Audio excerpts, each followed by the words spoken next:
Hello everyone, in this video I will show you how to reactivate your TikTok account easily. First, open the TikTok app on your phone. Now tap on login and enter your username, email or phone number along with your password.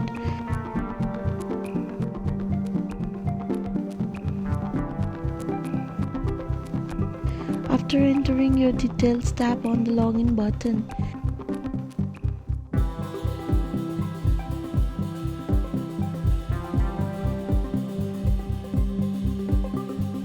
If your account was deactivated, login within 30 days will automatically reactivate it.